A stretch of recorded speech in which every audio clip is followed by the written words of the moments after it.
akwasi insia Commander 6 Kano send it na bia meka cho se beka ne send esimi etie yemfa bi nka yenyi bi emfa emfrim no na yemfa bi nso ebewa ho mede dia akwasi insia asemi de kabre na adrusin ena no pe etiawa emse man kakra wakra onim de etie gina ha no pe fa asemi de ka nso ato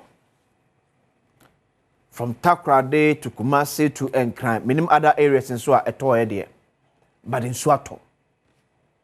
And amaye real showdown. A real test case for a stop breaker sepa ye baby room. Weba mami some of the videos na mu ada wam to be enya ni bi. Na amanfo eresen nso to ye ayiri nkran krodwe mu ene miamia wodo bi a ensuo etoye. It's where Enkranyo, the capital of Ghana, and Hunisano. The capital of Ghana, and Hunisano.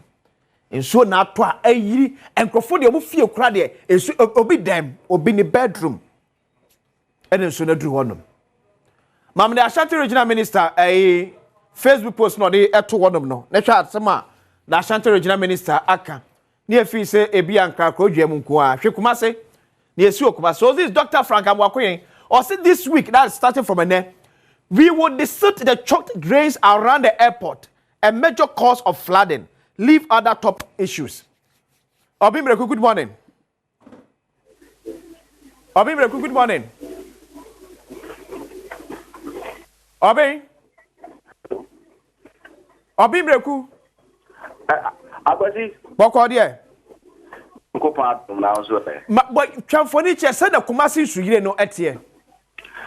Akwasi be da se yinim se na nsentem no ensu no ma ba fom kakra egugu a ne sa na se wo ba sante mantem hade a enka ne no se ensu to a na ye wo mia bi wo a ne untimi enyi ensuyiri emfamfiri ho na mitma ka se na otwie wiye me kire me menda no na ensu egugu ye na ensu egugu ye na kwasi nyame bia na nka ye hwese be yiri no entime anyiri but bia ba ko na dia afidia na kana ko ye akwakoye afishia na eyiri ye airport runabout na airport runabout no ye won samso ka siebu ho omo amuni Kumasi pa no se utwa runabout na utumi fa samso ba ko no ekọ plaza soro ho na se utwa runabout no so utumi sa fa samso ko na de kwakwesi menhia Okay. Na impepi na ne to a ekwan na utwa runabout ni wi a o fa de ko menhia ho no na tayira entimi maka anko maka ema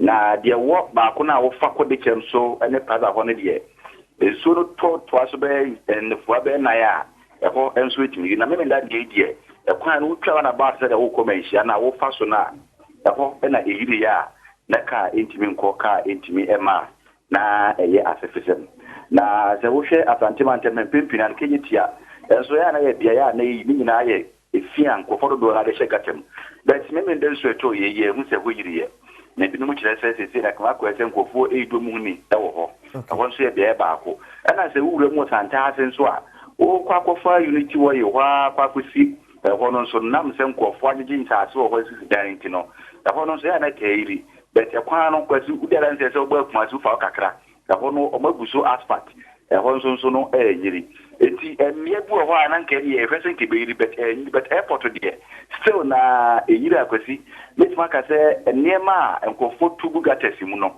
na ka ho bi ama ho no etimi yiri so hwe aboabo okọ waye ke ho a wunim ho yi aho pa na ho nso gata kakra bi da ho a efie gumunya de ketwa na ho no nipa ho ase enso nto ye no entime mu amfa so gata no mu ye ma bet enfi kwan eno ya de ba kwa na enwo nti asantimante ma de nsuiri no bia ya yiri ya nkofo ni han wo ho airport runabout na sesia me no ka say de asantimante ma Kumasi ano ensu ano pe de nye na adwen se beto ye nim se bia ko bobe du nyenu ho no na enimu be bitibesi na atode ya bet ano pe am no ka say de be ka ne se ewia bia ba ya de fe no vitamin D net na ni bi no na ewum kakra. Okay, eti Obeng boy bi nim se na se munni engineers ni bi ko aprobo kakra wo Kumasi miamia odo a etayira na keka wasem to be specific Kumasi Airport there no eye gata na holom no na emusa ana se eye fi na hye bebrebe ntina ma enso to a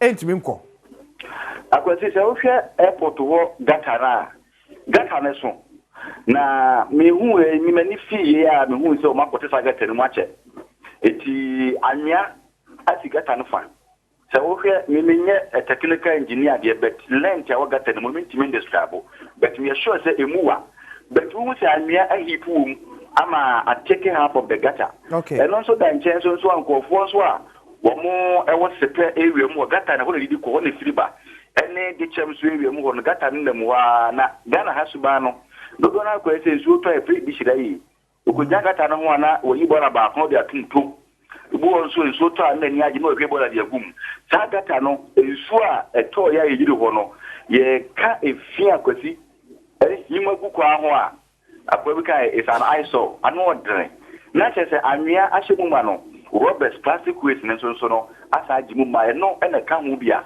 afibia no e ma ne yiri ma de bisu se empenifo we na ka bia aboso miensa na se afibia no omo tisa agata na mu amemo e tentene se de wo amaraga dan hye ho na kenim se kebiri na eni omatim na enyiri na keno so betimi aboa ama eho no entime enyi de tan se eho na yira ema asenkafo no wo ma chike mu bre pa because wo nya beto ma woni kwan bia be fa so apie agi se wo gina ho amenso ne te ana se etwi ansa na wetima apie timi de ema ho yiri no fi ba ne ba ko na Robert sa egu gata ne mu ene ka ho bi ma ko ne yiri obia beda ase yamane boni Obeng Mireku ye wo Inshira 104.5 FM na man body bra ye enefa asantemantam sunsu yire koso na otwi awieye eti efina ye ka ho asem no eno no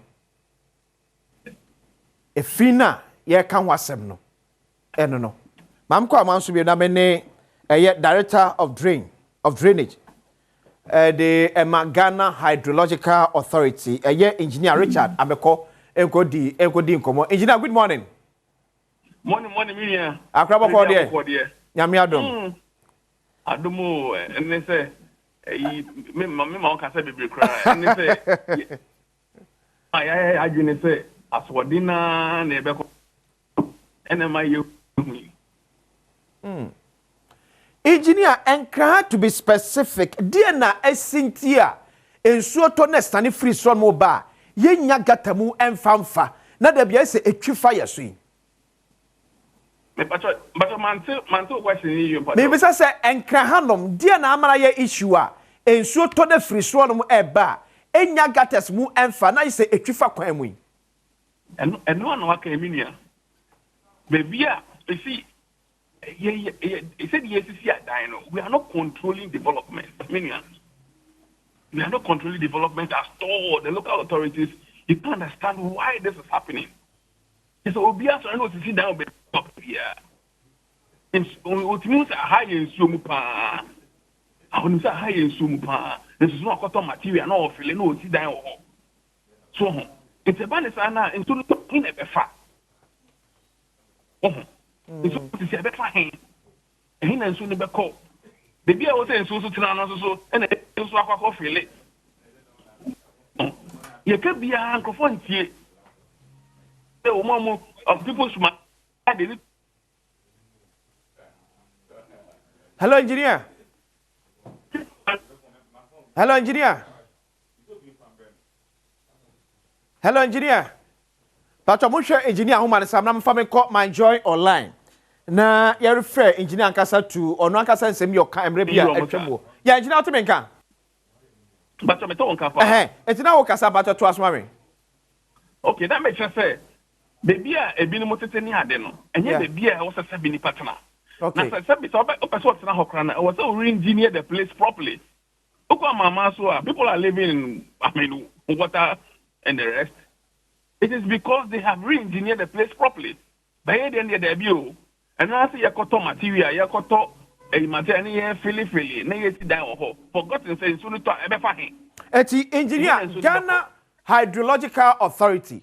What has been your input? Our assemblies na dwuma mo ye, especially say yesi dan e dey sisi miami ahodo. Okay, so yen dey say yeah play advisory role because out here say at the planning level na because say it's maybe ankrofo yi person mu sidan na yeah baby a was any president wo and therefore no e mamo en hwe say on permit what you say we only advise the local authorities but see na yeah authority no yeah try your best say benya regulations to enforce the law so enti stage that yes so person community authority need to be okay because who say local authorities no say be pretty sound it mean for blame the mom nyina per se okay I have to say whether they are under capacity or then and then it is overwhelming them so engineer last year on myjoyonline.com it was reported that we see $6 billion to construct drains to mitigate flooding. Yes. As of last year, yeah, this has some etuja ebesi na ye ka say. Dia na yetimi aye e de afa ho. Oh, say metimi aka say I mean, afei na aban ya ba foforo. So enti inkata wo ho nyina na ade no minister no I like the way oye nyuma. I mean, he's also trying his best to say any task force president form say nyina e be hwe say e be ye na ye ni ye sasika ye bo hu ye ntimi nkasa wo fa ni nyina man ye prekope so that engineer na bibi sa no way my online reporting on 14th June 2024 and from 14th June 2024 ebesi ene are we saying say ye ntimi mamu even one peswa someone for two na mo ebetimi abra ensuyire ano e wo ye man mu oh metimi aka say minim so wahwe so wonim garage project here sike bi aba mo aye de ye storm drains you canesti ni alugboshi friend say abofu area ho ni nima ho any ade so ni nyina ka ho ni na ka these are long term solutions I won't say no say be take time construction so dey I won't say ade a project ni bi ho 15 months ni ade so enti no just ya ye wi ansa na be hu any solution no who say can any problem wo kasua to but okay nso to bia na twe anya be gu kwan no mi man crofo di im be 7 hours banyame adom that thing has become a thing of the past and you resolve it see a obuso bi otika so bia na hu say problem ni ho the next one na ye the wage ho no atala area ho no contractor no so site o ye adwuma nyanya dom do yes so far no onwie ye but ye hu results nso no to a egum kra be gu kwan so within the next maybe 31 hours na nso ni na atwe so ono so site o ye adwuma enti gidi say obon de aye no wi a sa ni man komo nyina me ni ye honorable minister di hu komo a waja to ayakoho ayakohwe bibia ono so airborne home modern say president are aware of this problem one of the priorities to resolve the flooding issue in Accra. You he's also trying to come in so babe was on the area no na ya ni okay but ni nyina ne say yes e be framo say education me fama omo a sabi omusisi adan wo nyamia wo sesom wo ya be ba no me tu ni oboso krent no gina soma mkakra bi na me ne the former minister for local government decentralization and rural development and on a ranking member on Works and Housing Committee of Parliament. Adom James Akosa, good morning. Good morning, Kwesi. We are aware, sir, local assemblies ni bi dwumadi omu edi county na nsuyiri ekoso ememu. Yo, Kwesi mentia oti efo na mentia menyu na online. Yara sona boy toka. Honorable Garage project. What do you mean? Mr. Okaya. Okasa obobibi say garage project. Yeah. That garage project, you know, sika kama abaya koje every World Bank normally di jumadi about $350 million. Now, sika nyuma between two ministries, Western Housing and a local government, but the greatest chunk Western Housing. Now, as part of a nyuma no, now say one or two feasibility studies how to solve these problems about flooding. Now, 17 assemblies and that region war Accra. But the young church say almost yeah, reserve areas, water holding banks, and buffer, kata kesia noa, I was say. It's you, you got a no cry, on a befa. Then your baby, consider the piece of pan or nantia diaco. The West days in a memoir, no aqua block. If you got a no, it does a got a nusa, and I also send us a year. So, young catches of avenues will reach me aqua without any hindrance. We go yesterday or Obi abo container the siwa or yes with the hono didi. There are so many things. Things are happening within the assembly. So to answer your question very well, yes, a assembly yankasa mandate afe, and a tanima way in a cost. Sa 17 the clear areas are near Koswa, a broken show is water and show the highway by the Anshono Fakono. Nina is contained in this report. And we make them aware. In fact, before I made the few minutes ago, now you can say, so you see flooding anywhere. After that report, I know my share discussing near my marching orders. So you see that any of those things were in that buffer. Only chief executive will be responsible. So if you're told any part of new canal, and you must say, it is also found woody. But as usual, a lack of implementation. But my control. I mean, Papa, you cannot say President wants to end flooding in Accra. Yeah. How can you end flooding in Accra? Because it is not possible. It's not possible. Say, but me end the flooding in Accra. It's not. Unless we walk the talk. And I'll tell you why. So our guy with the CKE, yes, so Dre we mwesi, young team, Dre we sa, young Koyebi, and Ebi Niha, young Koyebi. I tell you, because over 50% of the problem is also indiscriminate disposal of waste, solid waste. Now, what take us and now we are got ano. That's a nipa answer sunny soon in the buying attitude. Everyone is here to Manfamania, but my dream is say, may I who do be nipa no kukuru, buckets, time, and after Ankara Bola Guma, Ubeshe Gusuno. Just last week, you call Odona, Aveno, the Crochet, Achimota. Now, the level of containers, because at Chokuna Yim, not do not go any back into the sea. And then, yes, yes.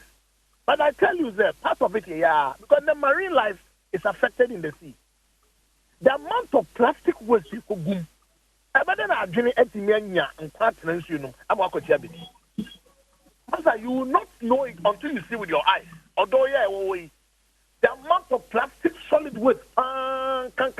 Your call has been put on hold. Please wait. Call has been put on hold. Please wait.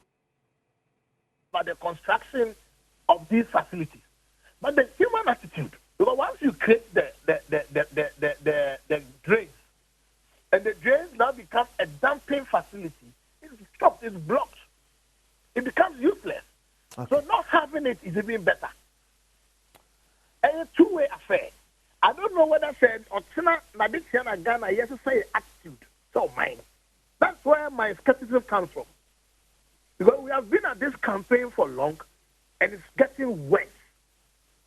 We have found the right way as a people of connecting to our solution to problem. Okay. Oh, my watch out, pay.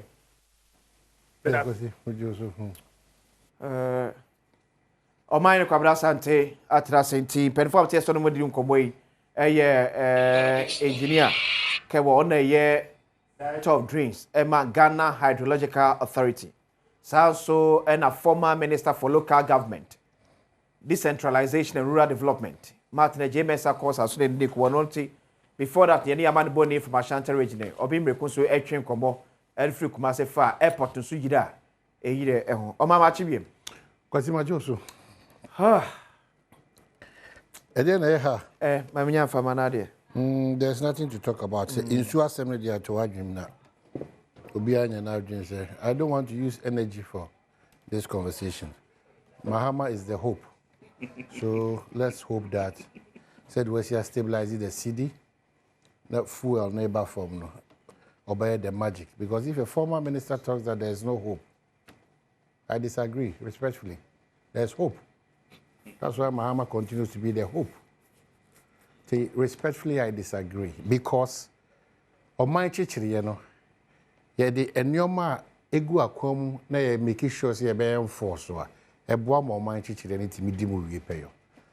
So he's a leader. There's nothing like a hopeless situation. I don't want to comment about the SCHS. We have all acted irresponsibly. Inti engineer onene kasa, minister abe kasa, me amebe kasa, contractor or the hotel mine me nyina we have acted irresponsibly. Inti sa same see am pretend say another day na see na magic e bin see da nyina him say nsuo betuto e be see am na bro so. In fact, worst ones e ba because sa ban be ko obi e ka kire say ensiu dan wa entu ran twene ha a special planning for engineers ahodo assembly ahodo. And the fantastic question was, assemblies here a major contributor, local assemblies here a major contributor to where we find ourselves. Almost so pim say your policy makers no any political interference no a nuisance for their growth and then independence or maybe team there because communal center go see ne dan waterway. Ye kofa engineer assembly engineer ba honorable Ebenezer Nata memene ko score edi do konabo ma anono waba ebehwese yibebu mi dem. It's not going to be possible.